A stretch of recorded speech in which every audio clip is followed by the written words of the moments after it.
చంద్రబాబు నాయుడు గారు ఏపీ ప్రజలకు ప్రామిస్ చేశారు. మూడో బిడ్డకి 30,000, నాలుగో బిడ్డకి 40,000 ఇస్తామని చెప్పేసి. Now it is very interesting to note that Indian government on the whole 90sలో ఇద్దరు కన్నా ఎక్కువ పిల్లలు ఉన్న వాళ్ళకి గవర్నమెంట్ బెనిఫిట్స్తో పాటు పంచాయతీ ఎలక్షన్స్లో నిలబడే అర్హత కూడా ఇవ్వలేదు.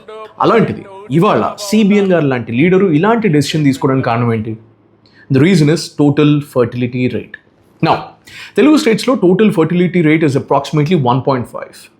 భారతదేశం అంతటా ఇట్స్ 1.9. అండ్ ఒక డెమోగ్రాఫిక్ బ్యాలెన్స్ ఏర్పడాలి అంటే ఉండాల్సింది 2.1. నా 90sతో పోలిస్తే ఇది ఆల్మోస్ట్ హాఫ్కి పడిపోయింది తెలుగు స్టేట్స్లో ముఖ్యంగా. నా this is the reason why. ఇప్పుడు భారతదేశంలో ఉన్న ప్రతి ప్రభుత్వానికి ఒక సూటి ప్రశ్న: ఒక్క బిడ్డని భారతదేశంలో కని ప్రాపర్గా పెంచడాన్ని ఈ సిస్టమ్ ఎందుకు ఇంత కాస్ట్లీ చేసేసింది? మనం ఆనెస్ట్గా మాట్లాడుకుందాం. జనాలకి పిల్లలంటే ఇష్టం లేక కాదు, ఒక బేసిక్ స్టాండర్డ్ ఆఫ్ లివింగ్ని ఆఫర్ చేయలేక, ఎఫర్ట్ చేయలేక డ్రాప్ అవుతున్నారు. ఒక చిన్న లెక్కేద్దాం. అర్బన్ ఇండియాలో 18 years వరకు ఒక అమ్మాయిని కానీ అబ్బాయిని కానీ కని పెంచి విద్యాబుద్ధులు నేర్పించాలి అంటే కనీసం 20 నుంచి 50 lakhs ఖర్చు అవుతుంది. అదే మెట్రోపాలిటన్ సిటీస్లో ఒక ప్రాపర్ స్కూల్లో చేర్పించాలి అంటే ఆకాశమే హద్దు. ఎందుకంటే దీనికి ప్రైవేట్ స్కూల్లో fees, housing, job security, health security ఇవన్నీ తోడవ్వాలి. సో మీరు ఇస్తానంటున్న 30-40,000 పేరెంటింగ్కి ఏమాత్రం హెల్ప్ అవ్వదు.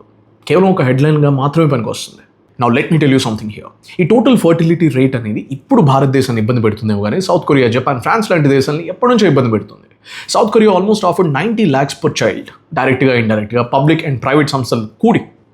జపాన్ అయితే కొన్ని $millions ఖర్చు పెట్టింది. అండ్ ఫ్రాన్స్ అయితే ఈ విషయంలో కొద్దిగా సక్సీడ్ అయింది because they didn't just offer money, ఒక ప్రాపర్ సిస్టమ్ని సెట్ చేశారు. చైల్డ్ కేర్, నెలల తరబడి పెయిడ్ లీవ్స్, జాబ్ ప్రొటెక్షన్ ఇవన్నీ లైనప్ చేశారు.